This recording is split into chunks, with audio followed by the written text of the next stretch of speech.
നമസ്കാരം. എയർ ഇന്ത്യയുടെ ആദ്യ വൈഡ് ബോഡി എയർബസ് A380-900 ആളൊരു കില്ലാടി തന്നെ. 350 യാത്രക്കാർക്ക് ഒറ്റയടിക്ക് 15,000 കിലോമീറ്റർ പറക്കും. ഫ്രാൻസിലെ എയർബസ് നിർമ്മാണശാലയിൽ നിന്നും VT-JRA എന്ന രജിസ്ട്രേഷനിലുള്ള വിമാനം കഴിഞ്ഞ ശനിയാഴ്ചയാണ് ഡൽഹി വിമാനത്താവളത്തിൽ പറന്നിറങ്ങിയത്. എയർ ഇന്ത്യ ടാറ്റ ഗ്രൂപ്പ് ഏറ്റെടുത്തതിന് ശേഷമാണ് നവീകരണം ആരംഭിച്ചത്. യൂറോപ്യൻ കമ്പനിയിൽ നിന്നും 470 വിമാനങ്ങൾക്കാണ് ഓർഡർ കൊടുത്തിരിക്കുന്നത്. 250 എയർബസും 220 ബോയിംഗ് വിമാനവുമാണ് വാങ്ങുന്നത്.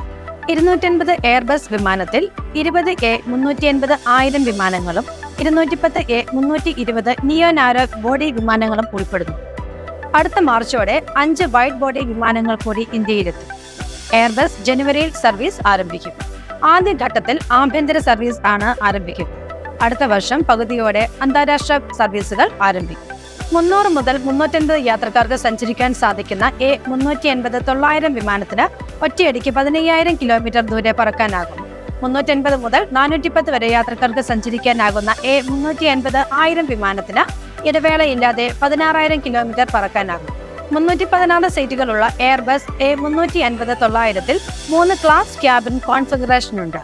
ഫുൾ ഫ്ലാറ്റ് കിടക്കകളുള്ള 28 ബിസിനസ് ക്ലാസ് സീറ്റുകൾ, 24 പ്രീമിയം ഇക്കണോമി സീറ്റുകൾ, 264 ഇക്കണോമി ക്ലാസ് സീറ്റുകൾ എന്നിവ വിമാനത്തിലുണ്ടെന്ന് എയർ ഇന്ത്യ വ്യക്തമാക്കുന്നുണ്ട്.